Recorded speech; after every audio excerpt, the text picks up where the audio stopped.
Welcome, welcome, welcome, everyone, to the Wednesday edition of Off the Cuff. Very, very exciting day today. One of my favorite all-time topics, probably the most controversial, but I have two of my buds with me that you've seen on other shows, but they really have a grasp of this, and I'm very excited to have them on. Before we do that, couple of announcements. Welcome to my X people. Just starting to get a little bit of buzz over there, people starting to watch. So welcome to those that are on x.com. I'm live streaming over there as well. We will be adding a lot more things, hopefully going into syndication with a couple of the shows. So things are in the works. Anyway, first of all, National Gathering, July 4th and 5th. I'm not going to go into this. Go read about it. Go to thegatheringmovement.org. At the top, you'll see National Gathering tickets. Click that. It'll bring you to a poster. You'll get all the information. You want tickets, you click the poster. So please go there, do that. And also, if you're around tonight, Louis Herms, his Rumble channel is Screw Big Gov. He invited me on. We'll be on 7 p.m. Eastern. It's a Q&A night. So you guys can have some fun asking questions. So come on over there. Meet me over there. It's going to be fun. All right. Last but not least, there is how do we do everything we do? How do we do the gathering? How do we have free tickets? How do we feed homeless? We take a lot of what we do and we give to homeless people, communities and foundations that are near and dear to our heart. We know the people. We just don't give. We know them. We know what they do with the money. So we do a lot. We don't talk about it all the time, but how do we do it? We got two ways. One of the ways I'm just going to go over today is with joyandcountry.com. Jenna put that up when we did the first gathering on October 16th, 2021. This is our 13th now. And so this is the thing. If you are interested in helping us and you love what we wear, not this particularly, this is mine. This is from Joy and Country, but it's way back. This is incredible for Easter. It's incredible, amazing gift. Easter, if you give things on Easter, you put in baskets, whatever you do. Look at this. It's a toggle, and it is called He is Risen Open Tomb. It has He is Risen here. It's got a cross, and then it's got a real Austrian crystal that represents the open tomb. This is stainless steel. There's also matching earrings. You got to go on in the description below. You can go see these. These also is the crystal that says He is Risen. Right there. These are really cute. I mean, they're really cute. You got to go see them. Again, in the description, or go to joyandcountry.com. Delora's Closet. Last but not least, a brand new item. Where do you see this? Okay. Joe Dingle. Drum roll. Take a look. This is a new tote bag. Okay. Look at how gorgeous that is. And the back, Psalm 91, covered under his feathers. This is so beautiful. Now, it also comes in 16 by 16. So it'd be like this big. So it's smaller. It depends, up to you. Printed on the front, printed on the back, tons of room on the inside. So I'm going to show you that. Now, she said all of these items are linked in the description below. You can also find them in Delora's Closet on joyandcountry.com. And there's all kinds of new boutique items. I saw some of the stuff she's putting up. Oh my goodness. Spring items, patriotic, inspirational tumblers, all kinds of things. Go to the new tab on the website to check it out. And always free shipping. Now, for those of you that are, for the first time coming on here, maybe through X, I don't know. If you go to joyandcountry.com and you use the code WELCOME10, and it's the first time you're you're buying, you will get 10% off of everything. So without further ado, let me get these guys on. We are going to do stuff like this probably once a month with them. You know, it actually takes courage. There's a lot of people don't agree, and that's okay. It's okay if you don't agree. But let me get them on. Okay, my buddy. Love this man's heart. He's such a sweetheart. Very dear friend for many years now. Joe Dingle, all the way. How you doing, Joe? Yes, I'm yes. good. I had to get that drum roll in there. I saw you, bro. I saw you. And then getting a lot of comments and emails about you. You don't realize this, Johnny, but they love your perspective. People love your perspective. So please welcome, become a very dear friend. I love Johnny Patriot. Hey, man. How you How's it doing? going? Happy afternoon. Okay. Joe's sitting in the hollow earth in the sun. Look at that. Hey, I did this background because this is how Antarctica used to look like. Amen. Amen. Okay. So guys, if you would, this is what we're going to do when people are talking. I don't mind if you cut in, please do. This is going to be a conversation, but when someone is saying, if you could keep your mics off, because I don't know what we deal with, all kinds of stuff here on Rumble. You'd think I wouldn't, but I do, unfortunately. Okay, so let me just lay a little foundation for 2 minutes here. First of all, I want to say a disclaimer, and this includes me, Johnny, and Joe. We're not saying we can absolutely prove some of what is going to be said. Some you can, but some we cannot. But this is what we've done. We've all dug deeply into this topic. We've all felt it's very important. Things will be presented. Opinions will be said. It's based on, for me, decades of investigation, some speculation. And so I just want people to know, if you disagree, that's okay. We have to stop thinking that in order to get along, we have to agree on every single thing. We don't. It's healthy I may not agree with Johnny. I may not agree with Joe. They may not agree with me. It doesn't mean that's it, you're off. We have to be open to things like this. These are what you're going to hear is based on, in my case, knowledge that I've gained over the last 30, 35 years. So that said, I'm going to play just a couple quick videos that are going to lay the groundwork for you. The first video, actually, hold on a second. The first video is one I show every single time I broach this subject. It's about 56 seconds long. Very important reason I went down this rabbit hole. Watch this. I must say that Admiral Byrd, our guest tonight, is not only our greatest living explorer, but he's been an inspiration to countless Americans. Admiral Byrd, you've been to both the North Pole and the South Pole. Is there any unexplored land left? Okay, here we go again. Can you imagine? Unexplored land left? I don't know what's happening. Let me just stop there and let me tell you what he says. You can go look it up yourself. I'm not sure if it's still up. It may be down. But Admiral Byrd says there is land on the side of up on a side of Antarctica. Now, I'm going to get into that later. The size of the United States that no one has ever been to. That is the thing that made me investigate all of what I do. Now, I'm going to give you one more of these, okay? This is Dr. Carol Rosen.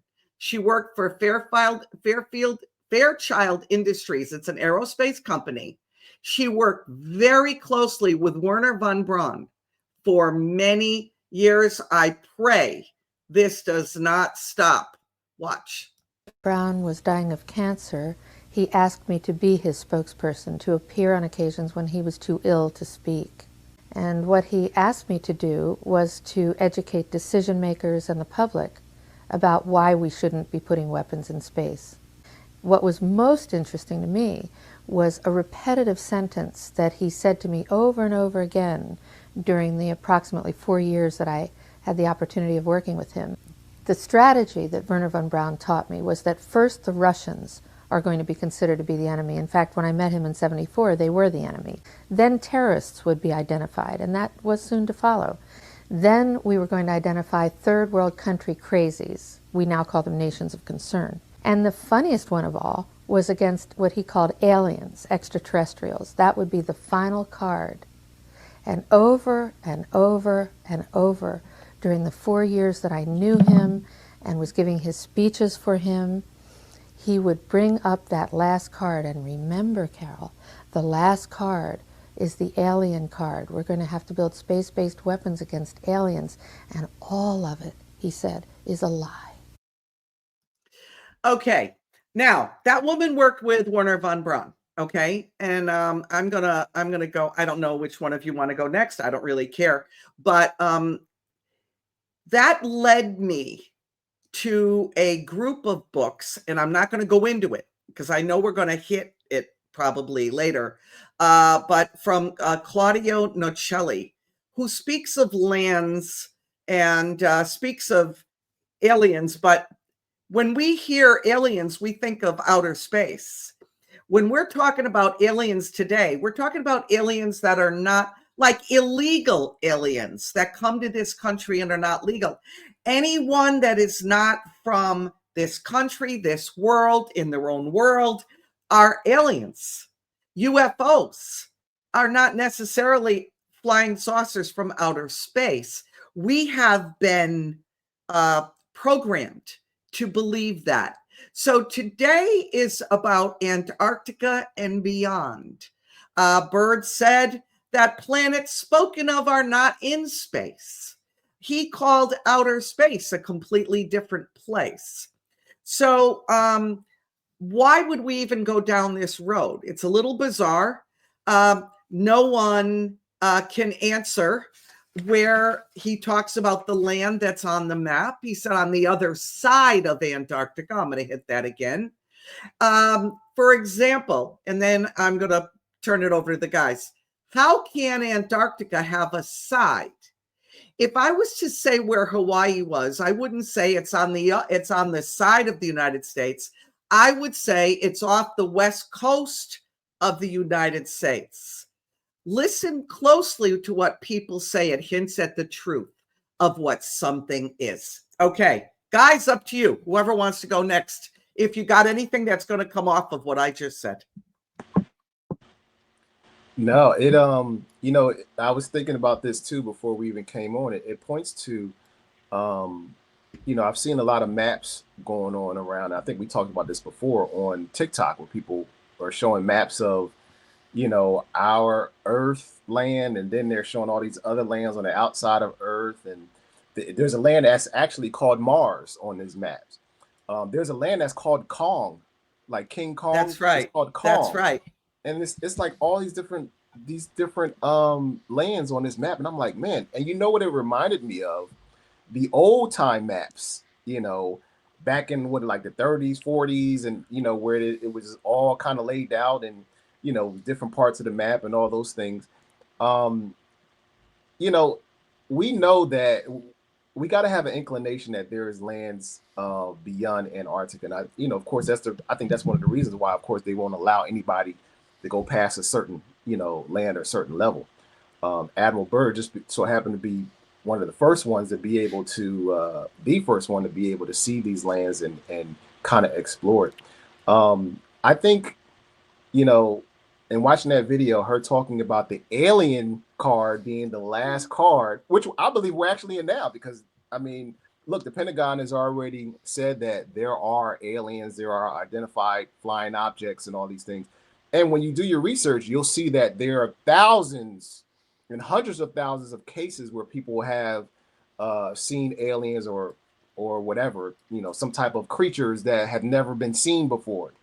So it seems like things are winding up to the point where I believe sooner or later they're going to have to, and we have an administration that doesn't mind doing that, I believe, but they got to play their cards right. They're playing 5D chess, so you got to understand it may, take That's some time. right. So don't try to rush it, people. But I think they're going to uncover the truth of the fact that there are other lands that the powers that be, the elites, these families have been hiding from us for decades. And so, yeah, I love you brought up that fact. And yes, I believe personally that there are other lands. And I think that's something that we all should talk about. And like I said earlier, I got this background because Antarctica used to look like this. Well, it might still look like that in areas. In a lot of parts, yeah, I believe so. You never know. Yeah. Johnny. It does in Kong. Yeah. Speaking of maps, well, first of all, we've talked about this before on the many shows that we've done on this subject. I can't reiterate enough that Antarctica is an enigma. It is a linchpin and a jumping off point for many narratives around the world and over the centuries. And I have an image of a map and a newspaper clipping from a paper in Honolulu, Hawaii in 1907. So I'm going to share this here. I'll share the screen instead of the image so I can blow it up as we're talking. Okay. Okay. I got it. It's up. All right. So the headline for this particular article was the world map. Was this world map made 10 centuries ago? And this article is from 1907 in Honolulu, Hawaii.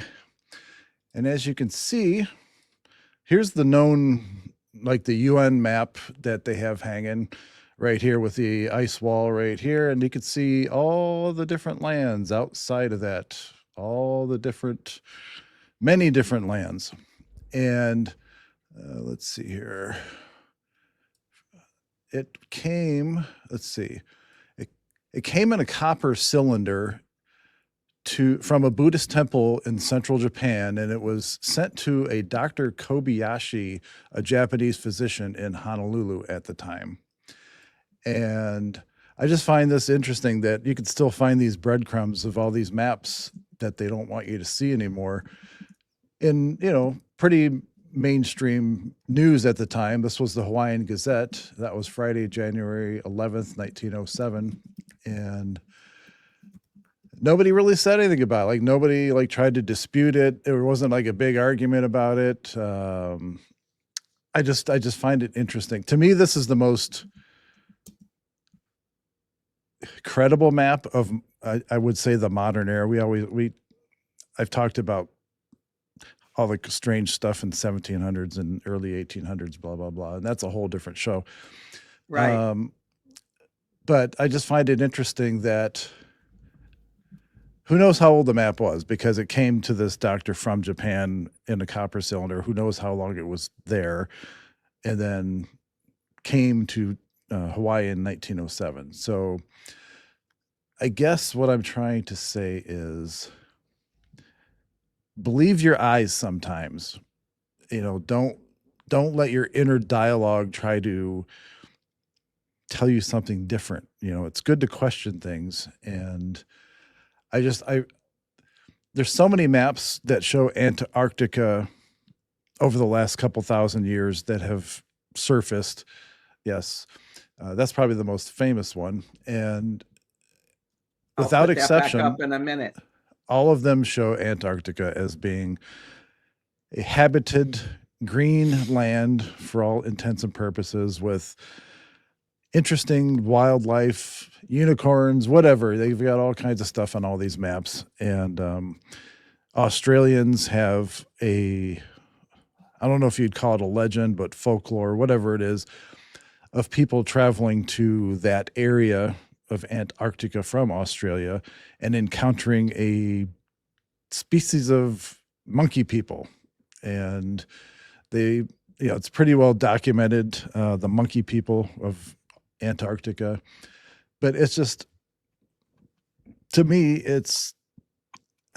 And like Delora, it's been one of those things that's always been a subject of interest for me. And every time I think I've got a bead on something, or that I think I've got a handle on something, something else comes up and makes me change my opinion a little bit, or opens my mind to a bigger picture.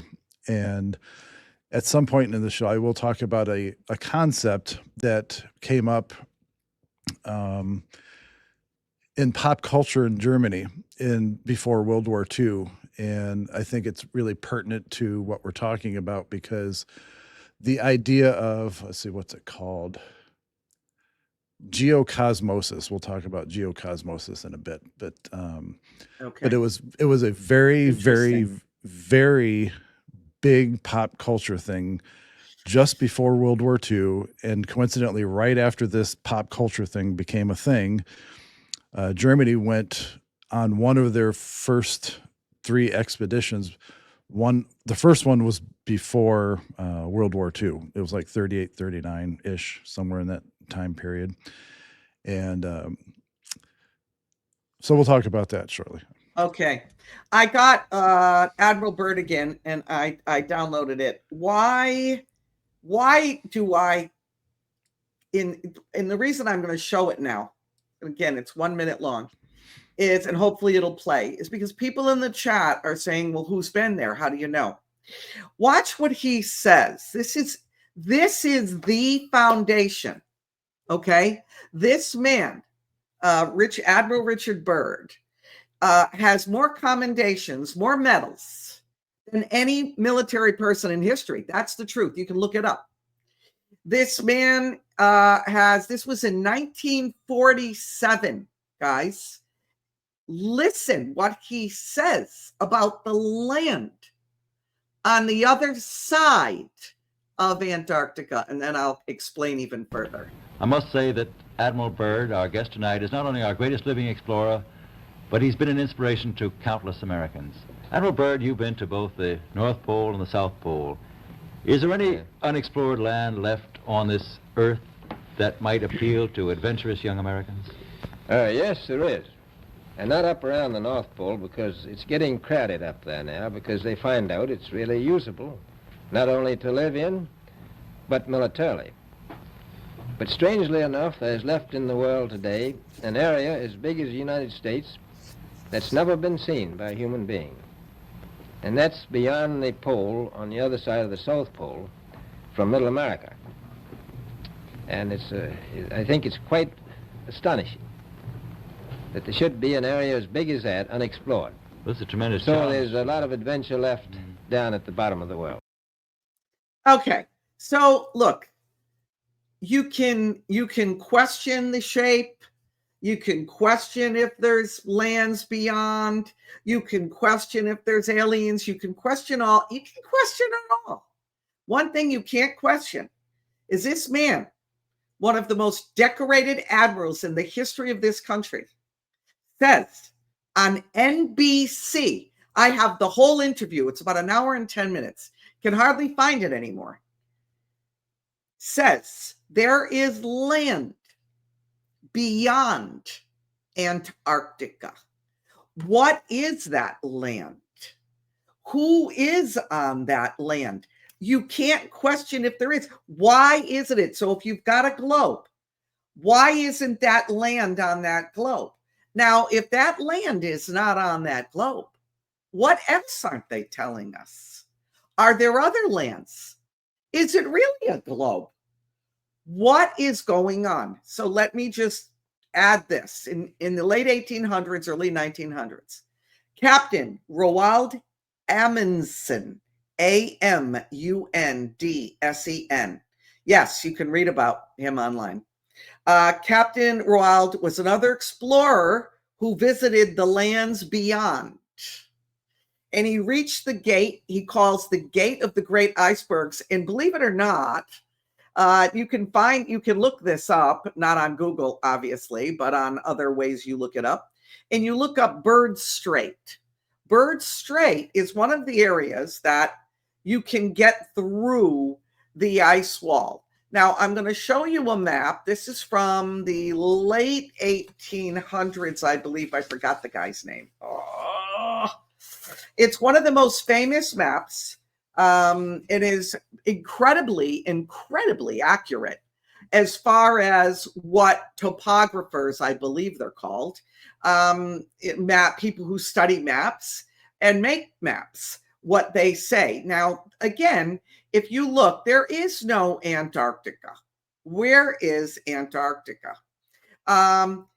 What this map is saying, and a lot of people who say this, again, I've got no way of proving it other than what I've learned, what I've seen with my own eyes, what Admiral Byrd has said, is that Antarctica is not a landmass all the way on the South Pole, whatever that means, but it is actually around the entire lands of the Earth.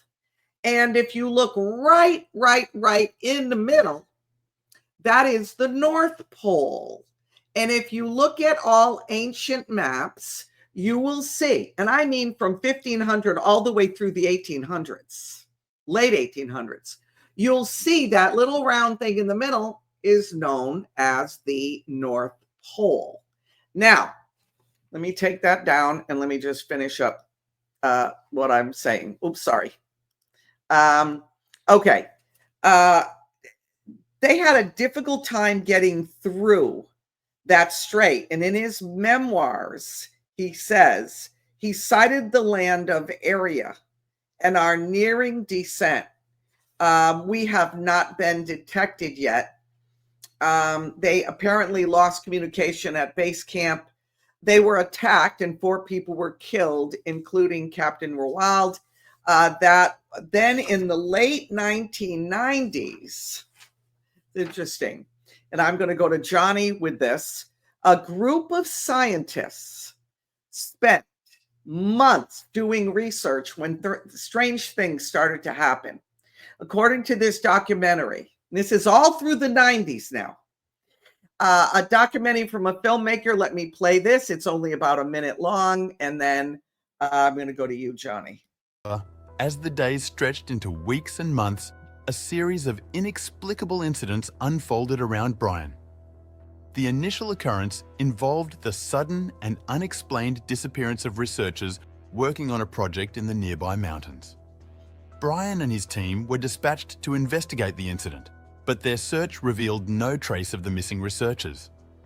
The only anomaly they discovered was a peculiar silver object partially buried in the snow, its origin and purpose unknown. Again. Okay. Again, it's amazing to me. What they're saying is that these scientists, now this is a fact. This isn't I'm not no make-believe here. They were, and then I'm going to, after Johnny speaks, I'm going to tie it to an interesting drop in the JFK files. But let's go to, they were, Johnny, why don't you finish what I'm talking about? Well, that was actually the first expedition where something crazy happened. There was another one like in 2012 that happened, and then in 2016 when Buzz Aldrin went down. So there was like 3 different incidents where basically the same thing happened. And in that particular instance there, Byrd, the name Byrd that's used, yes, they went into the mountains near where they were camped because that was their target for their investigation. And Byrd described, and again, this is where, to Delora's point, you kind of have to use your own discernment, judgment on some of this. So, but I'm going to just repeat what was said. So I'm not making a determination for anybody. I'm just telling you what was said. So Byrd stated that when they found a chamber. They went into this like area that had like smooth stone walls, it was a very tall, big, open chamber. And they saw what looked like mist coming out of the walls. Like it was like solidifying and then going into a mist form and going back into the wall. And then eventually they figured out that something was messing with their minds. Something was trying to control their minds. And then eventually this solidified into a being that, in his description, had the skin of an armadillo, had scales, like gave the impression of being like an armadillo, and then again disappeared into the wall, kind of thing. So, long story short, these guys basically had a psychotic break because something was messing with their minds, and they were scared for their lives. And when the team with the C-130 came to pick them up from this particular expedition, all the scientists were lined up like birds on a wire in front of their tents and their camper or whatever. And some people from the rescue team, from the C-130 flight team, had to go down and lead them onto the plane. Like they didn't know where they were at, kind of like they were in a deep, from what the doctor said, a deep state of what would be considered post-traumatic stress disorder. They were so out of touch, like they had no will left. Like, so they were literally led onto the plane. They didn't go get their equipment or their supplies, their personal belongings. They were just standing there, literally, like not saying a word. And Brian describes one of the scientists that he was sitting next to on the plane. He touched his leg, and the person didn't even look up, like no response, just didn't look up. That was like, so anyway, something crazy happened to make these people just go, wacko, like maybe not wacko, but just they became like a walking zombie. Incoherent. They were totally incoherent. And then Buzz Aldrin in 2016 went down just for a little, why not, for a little vacation down in Antarctica. And speaking of Wernher von Braun and the old NASA Space Agency, which we can get into another show, but he saw something in that same area that apparently that shook him enough to make some crazy tweets. Apparently he made a tweet, something to the effect of like pure evil, we're all in trouble, something to that effect. And then he had a heart attack and they had to come and rescue him. They had to go and, and rescuing somebody in the middle of Antarctica is not like, you're just jumping in the car and going to the grocery store. That's a major undertaking, especially when it's not planned. So that's happened 2 or 3 times, that kind of incident. And what are they seeing? What's going on? What's making these people go insane and have heart attacks? Now let me, Joe, before I get to you, let me just couple that with something. Joe Biden made a trip to Antarctica in the I think it was 93 or 94. He then made another trip Obama sent him in 2009. You guys can find all this, okay? I'm not coming up with this stuff. But what I found very interesting, see, the people that have gone to Antarctica, the Pope, different German N people. I don't want to say it because this is going to get posted on YouTube later. And that's why I just say Germans. Yes, Germans, yes. Okay. And John Kerry, different people like that really go there. And they are anti-America. They're not going there to help the United States of America. So Biden was there in 93, I believe, 94. Then he went back in 2009. Well, what comes out in the JFK files?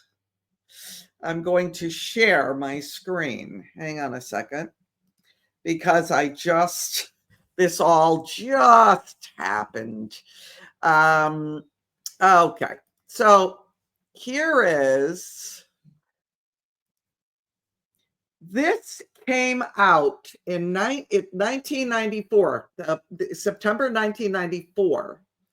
And it was FBI, United States of Justice, okay? And it's from the Washington Metropolitan Field Office, and an envelope postmarked Worcester, Mass, August 26, 1994, bearing the handwritten, hand-printed address, Senator Joseph Biden. This comes out with the rest of the files, really funny. U.S. Capitol Building. And on the bottom, it says, according to the handwritten, hand-printed letter dated 8/26/94, it begins, Dear Senator Biden, you are a traitor, bearing the signature, John F. Kennedy, Jr. So, Joe, let me go to you. Wow.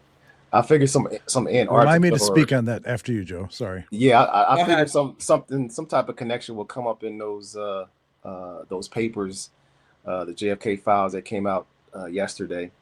You know what it is? This also ties to, because something had came out yesterday about Antarctica. There's a team from South Africa that's stuck out there, and on the headline it says, well, part of the actual news, it says the scientists at an isolated Antarctica base allegedly assaulted and sexually harassed colleagues after the team was confined together for more than a year, according to a shocking new report. All right, it says the researchers' deeply disturbing behavior was shared in an email by a fellow team member who was cooped up with him in the Sinai base, home to a South African research team. And they're saying that it's probably going to take a lot longer for them to, to come rescue them, to get them out, because of the weather that's taking place within that base. And so they're trying to figure out why? 80 people. It's the same thing. It's the same thing with, with Biden and trying to get the people, off out of the space station. But you have, Elon Musk, who actually came to save the day, of course. So kudos to them. But why can't we? I mean, we got technology to be able to come save these people. What's going on in Antarctica at that base? It's why? This is what I want to know. Then Johnny will go to you. But Joe, why there's 80 people there? Yeah. One man? Was it really? Who was it? Was it a human? Was it something other than a human that they couldn't control? Now they have to lock them up. There's 79 other men that can't control one human. Right. I'm sorry, Joe. Yeah. I mean, Johnny. Joe, either one. No, I was just gonna say, this just came out yesterday. Go ahead, Johnny. When you said that, locking somebody up, it just reminds me of the movie The Thing with Kurt Russell. Yes. Right. Yes. I had that exact imagery in my head.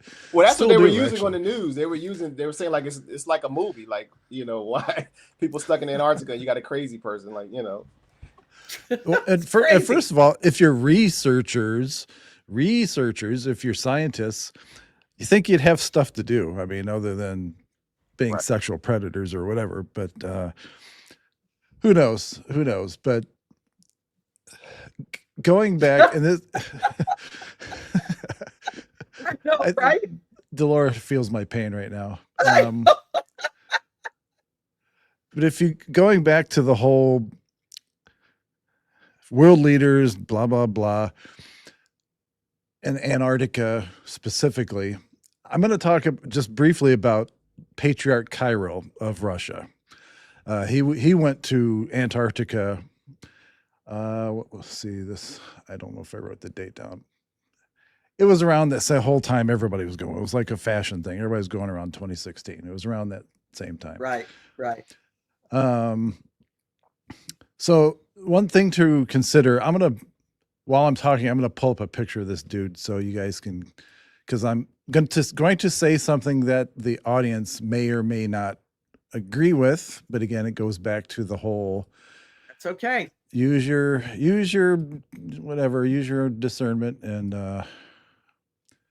Okay, I got it. So, all right.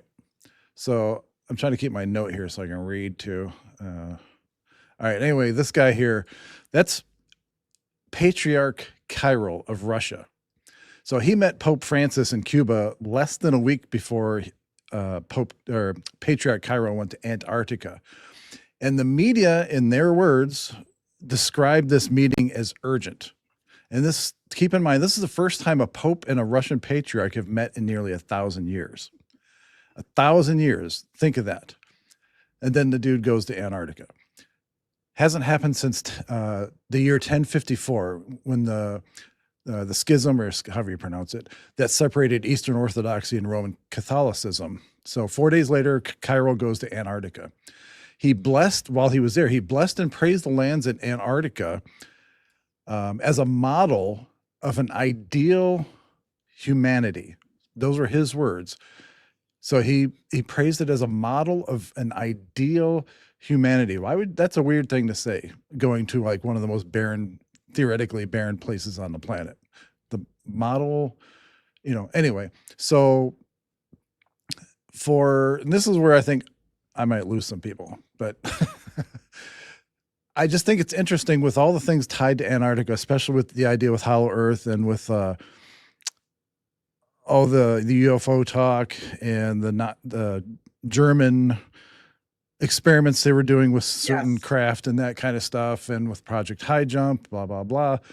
If you look at Kirill's, he wears these all the time in various forms, but all these three symbols on his, whatever that's called, it's an image of a person. I don't know who it is. Maybe it's a saint. I don't know.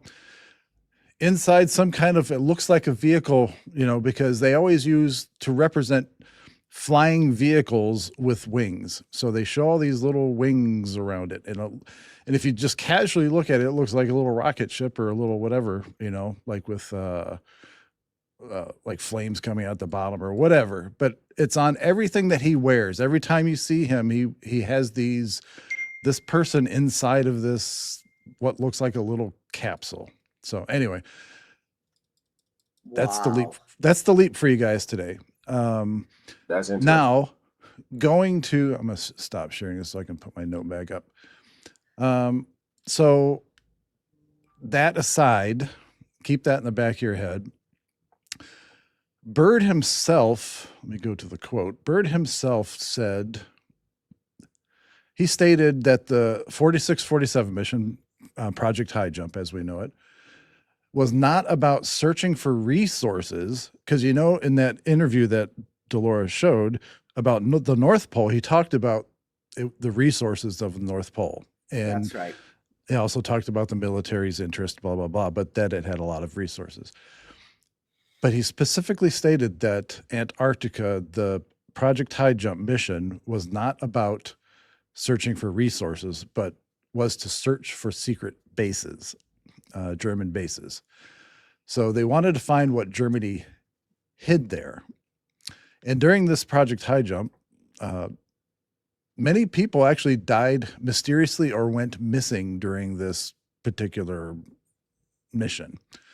So to tail into how this all kind of started, before World War II, where is it here? Germany led a team of 33 just before World War II to Antarctica. It was in December of 38 to February of 39. And this was their third expedition. So that was the final expedition before World War II. They had gone 2 other times before that to Antarctica. They were clearly looking for something. And I forgot to get it, but the logo for the third expedition, the one from 38 to 39, made it look like they were pointing at something. It was like a sphere looking thing that had like the latitude, longitude lines. And at the bottom, it made it look like it was pointing to a specific spot in Antarctica, like between 2 certain parallels.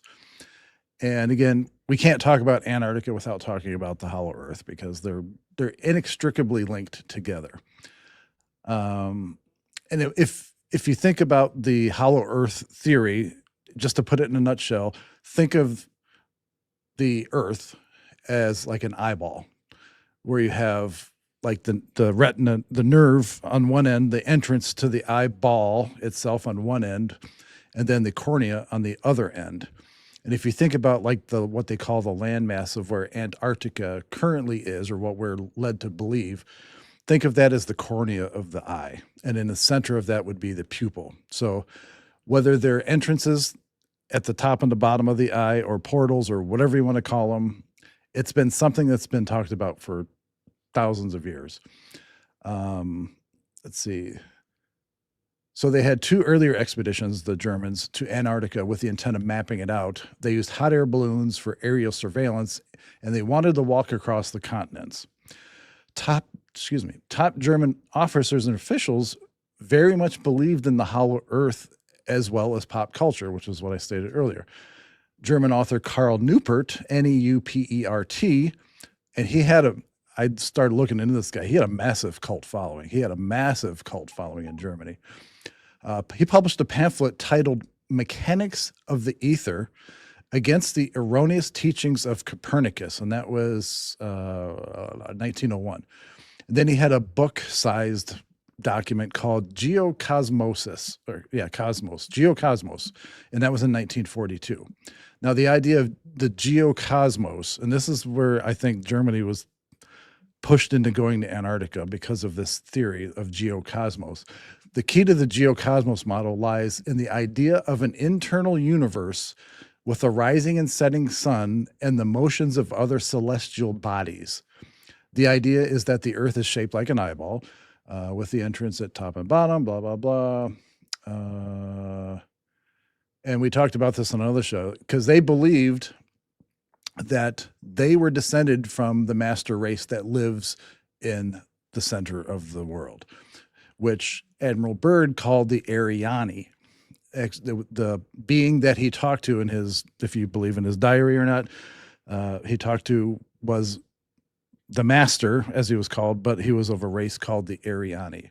And to no short coincidence that what they considered the master race in Germany was the Aryan race. So you get Aryan from Ariani. And so it kind of puts into perspective their deep interest in Antarctica in the 30s. Okay, now I'm going to ask both of you a question, because you're talking about hollow earth. There seems to be 2 groups. I tend to straddle both, which I do with a lot of things. Yeah. But because I don't know for sure. And I can argue for and against a million things. I can argue that the world is a globe. I can argue that the world is flat. I can argue that the world is shaped like an eyeball. I can argue that the world is a bowl. I can argue, and I can debate you on it, and I can give you facts on everything. I don't know. I don't know for sure. I have my hunches, but I don't know for sure. But there seems to be a group of people that don't prescribe to hollow earth as much as and you brought up the map, Johnny, at the beginning, of Earth's extraterrestrial. Beyond. Yes, and that's exactly what extraterrestrial means, other lands, additional lands. So when they say extraterrestrial beings, we look up and we should be looking out on land. But that the Earth is an enclosed plane or bowl or eyeball or whatever shape it is, or squash, globe, or whatever. And that the lands beyond that many people have written about, people have even said they've been there. Byrd says he's seen it. That is where people like, and I'm just going to say this, and I'm going to throw it out to the 2 of you, people like Gene Decode, who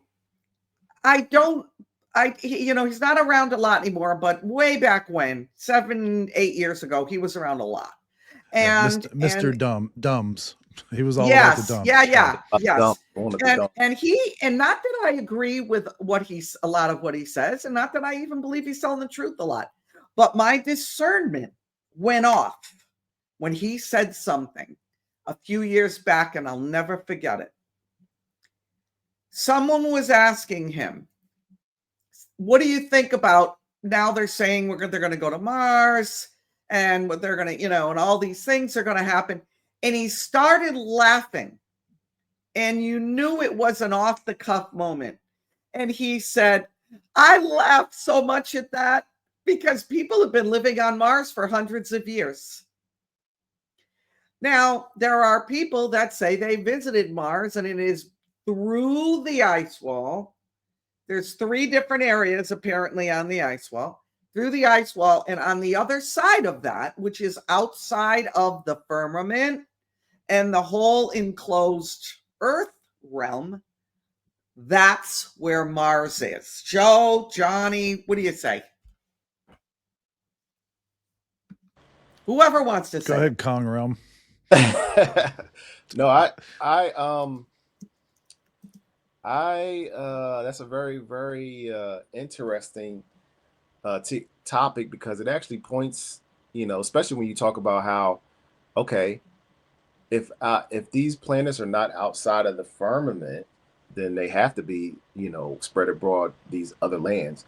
The Bible says something, and when God responded to Job, one of the things he said was this. He says, let's see. Oh, this is in Job 37, verse 18.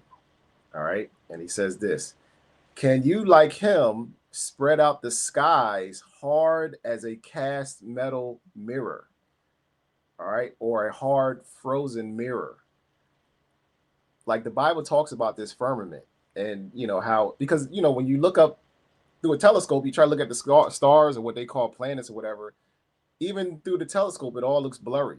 Nobody tells you that, about a firmament, so Like you're looking through water. Like you're looking through water. Yeah. Or some type of frozen wall. Because when you shine light through something that's frozen, it's blurry, Yeah. And so it's like, when you talk about these planets, it seems like, and this is why, Elon Musk, he's always talking about going to Mars. And then when you hear Elon Musk say it, oh yeah, we're going to go to Mars, and we're going to get there in a matter of time, and it's not going to be, but on the other side, NASA is saying it would take years and stuff, years plus months to get to Mars, and then you look at the moon, like, why are they saying it's taking this amount of time to get to the moon, but yet the moon looks like it's so close, It is. So you would have to think about that. Because it is. It's way closer than you think it is. Way closer, but the average person wouldn't think that. But you have to think, like, okay, what if the moon is closer than what they're saying? What if Mars really is just another land outside of the firmament? And people don't think that way. So I literally just did a whole show on the moon last week. What was that? I literally just did a whole show on the moon last week. Yeah. Interesting. Johnny, where can they find that? Where can they find that? I'll send you the link to the video. It's on your Rumble. What's the name of your Rumble channel? Cars, Guitars, and Mars. Okay. I love it. Oh, so man, go watch that. Joe, go ahead. But yeah, it's like, you got to think about those things. And I'm sure Elon Musk is SpaceX is really going to expose a lot of those things. But that's how you have to think. And the firmament is connected to all this. I think the firmament is connected to all this. So you really got to wonder, okay, what's going on really in our skies as well as what's going on in Antarctica. So, yeah. Yeah. Here, let me just, and I think this is where we're going to go next time. And I'm going to say it again, because I'm sick of being misjudged by this. I get emails about this. I get comments about this. I do not know the shape of the earth. One more time. Let me say it loud. I don't know. The reason I say you must consider everything is because NASA is corrupt. I don't know what else to say. And look, and can we listen to the Bible? Because the Bible like really talks about us. Like, what about It Revelation does. 7? The angels It at the does. four corners, the angels at the four corners of the earth. Like, all right.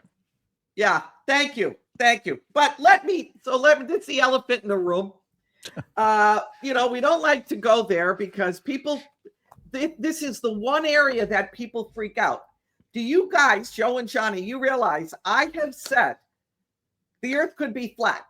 The earth could be a triangle. I don't know what the earth is. Could be a square. Okay, 4 corners. I don't know. People freak out. And they freak out that your mind is open to any of those. Right. Exactly. Well, you said it was flat. No, I didn't.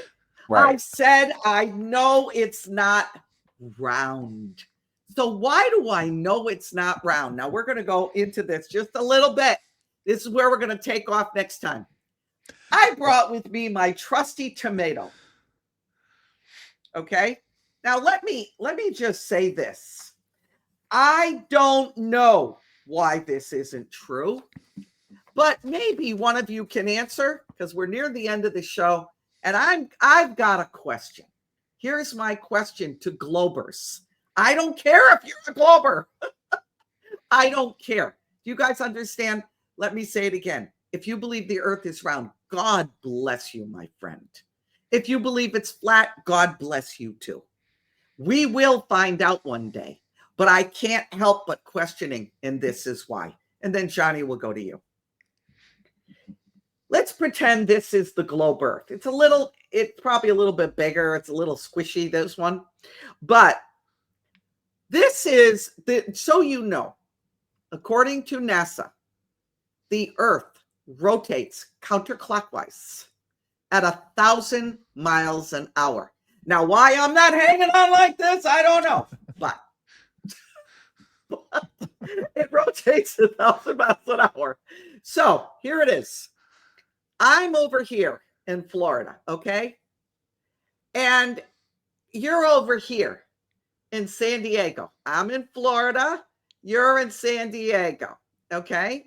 Now, the earth is going counterclockwise, all right? Not clockwise, counterclockwise, according to NASA. So that means if I got in a helicopter At 1,000 miles an hour. 1,000 miles an hour, that's what I said, 1,000 miles an hour. Yeah. If I got in a helicopter and hovered over Florida in 3 hours, I wouldn't have to move any place. I would now be over San Diego. Why doesn't that happen? That's all. You go from New York to California in 6 hours. You go from California to New York. Sometimes it's 5.5, depending on the wind current. Why doesn't it get shorter? I need to know that. If a globe person can answer that for me, you're going to win me. Now, I got about 50 more of these, but that's the reason I question. Johnny. Well, not only that, the trip back would take a lot longer because you're having to go the 1,000 miles an hour that the earth is spinning and go faster than that to be able to get to your destination if you're going the other direction. So you'd have to go like 1,600 miles an hour, which we know commercial jets don't do. They cruise at about 500 to 600 miles an hour. That's right. So you'd have to go 1,600 miles an hour just to go back from California to New York to get there. To even get there, first of all, because if you went even 1,000 miles an hour, you'd just be following the earth. Like you wouldn't be going any farther. You'd be going nowhere. Right, exactly.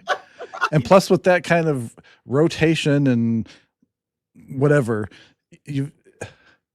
the earth is still with gravity able to keep all the water on the planet and everything else as it's spinning at 1,000 miles an hour. The water's not escaping out into the right. Okay. You know, or what a bee can fly around and whatever. Right. And that's what I was gonna say. A flea can go against gravity, but the gravity's holding the water.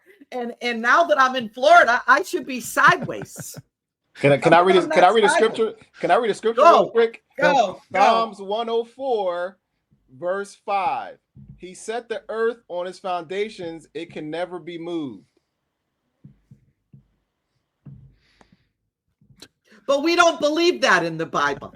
We don't believe that. Everything else. Going All back right. to your Mars ahead. thing, I just Go want ahead. to touch on that real quick. Yeah, we're going to close up too. So here, last Joe. Go Okay. ahead.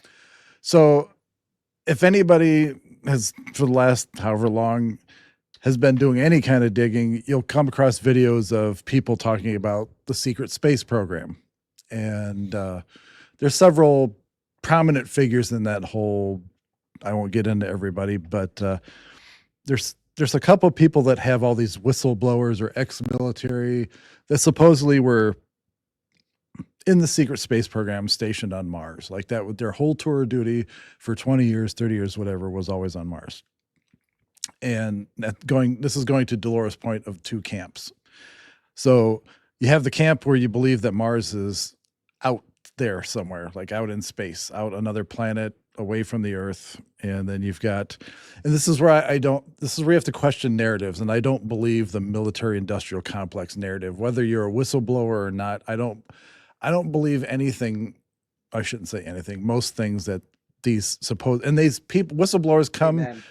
at the most opportune times to help steer a narrative or steer people away from something. And so You mean like the CIA just got locked down because there's a shooting there? I'm sorry. Go ahead. Exactly. yeah. And whereas the CIA was just implicated in JFK's death, like Right, orchestrating right. that whole thing. Right. So yeah. Oh, squirrel. Look. Okay. Anyway. So, and then you have other people that have a little more meat on the bone, a little more believability, like these explorers and other people in a little more of the distant past talk about the lands beyond and the extraterrestrial lands. And to Joe's point and to Dolores, Mars is one of those lands, and people actually, if you believe the accounts, people live and breathe and have their lives there. Like they have their entire societies on all these different areas, Mars being one of them. So you could make a case for people have lived on Mars forever or for thousands of years. But anyway, when you watch YouTube videos and you get all these things in your feeds, which I do, you get like videos from Dr. Michael Salla and all these other people with all these whistleblowers. They have these masks on or they have these helmets on so you can't see their faces, talking about the secret space program and whatever.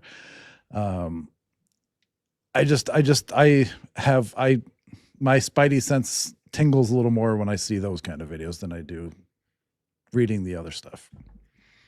Yeah, I agree. Joe, final word. Yeah, I mean, like we said earlier, we just have to think. People have to think and kind of use common sense. Comparing what mainstream media, what the powers that be are telling you, and the truth, the facts. Like always go to the scriptures. I mean, the scriptures, they tell you. It's like they tell you how the earth was laid and all these things, and and so we have to really have an open mind first and foremost. You got to consider what the Lord is showing you. You got to at least consider what the Lord is showing you, and do your research and be open, into putting two and two together. Just like you have to rightly divide the word of truth in the scriptures, right. You got to rightly divide the word of truth that the Lord is telling you. Like, okay, look here, put this with that, and let's connect it and be open. Don't be so closed-minded. So that's my final words for this. Because we're going to get deeper. Awesome. We're going to have more shows like this where we're going to get deeper. You got to be open. Yeah. Just be open. Look at it. The thing is that people, and I was one of them. I used to lay on my back, guys, and look up at the stars when I was a child. And it was the most fascinating. When I started questioning this, the cognitive dissonance I was feeling was palpable. I was like shaking because I wanted to believe everything they're telling me so badly.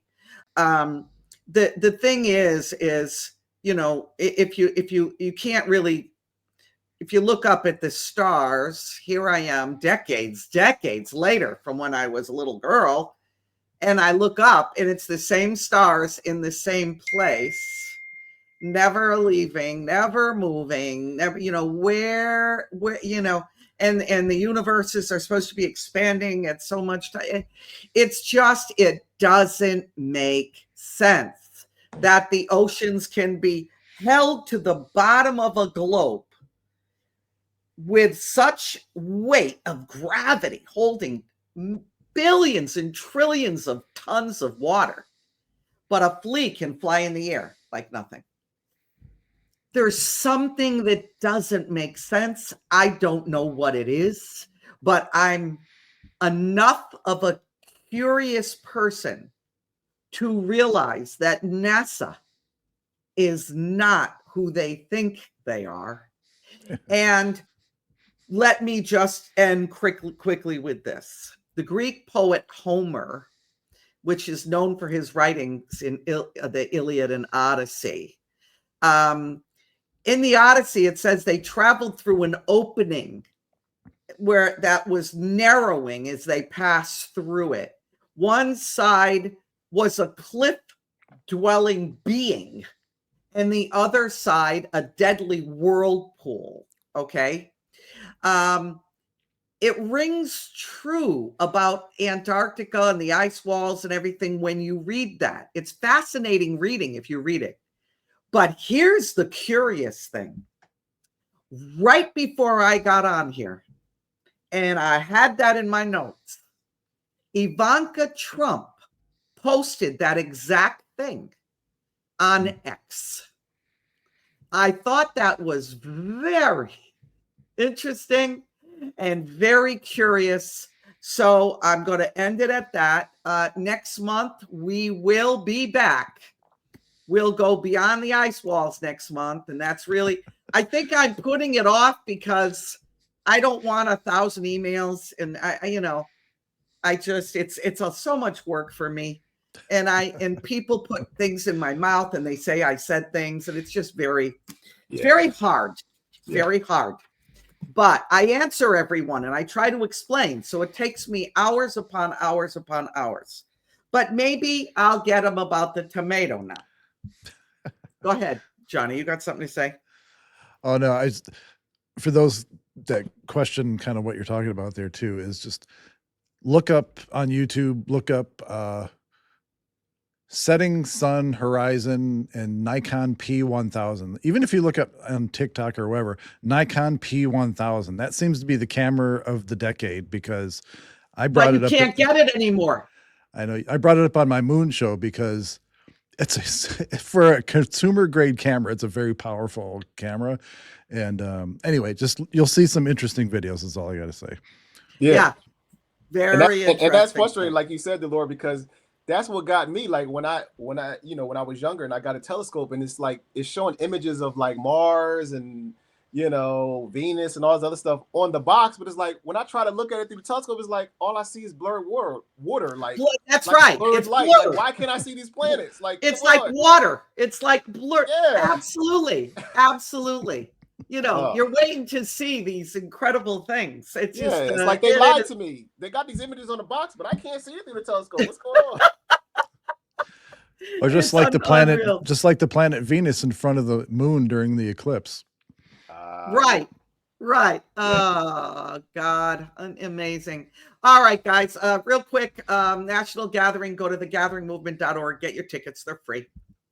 Tonight, I am on Louis Herm's Rumble channel, Screw Big Gub, on Rumble, 7 p.m. Eastern. I love that name. It's a Q&A tonight for him, so it should be interesting. Also, this is the Open Tomb. He is risen toggle necklace. It's got a cross, the crystal, real Austrian crystal representing the tomb, and it says he is risen. Great thing for Easter and all the coming up. And then the earrings, here they are. I took one off so you could see it. There it is. It says he is risen on it. I don't know if you can see that, but it says he is risen. All of this stuff is stainless steel, won't tarnish or anything. And then last but not least is our new item. This is a new tote. This size also has it smaller.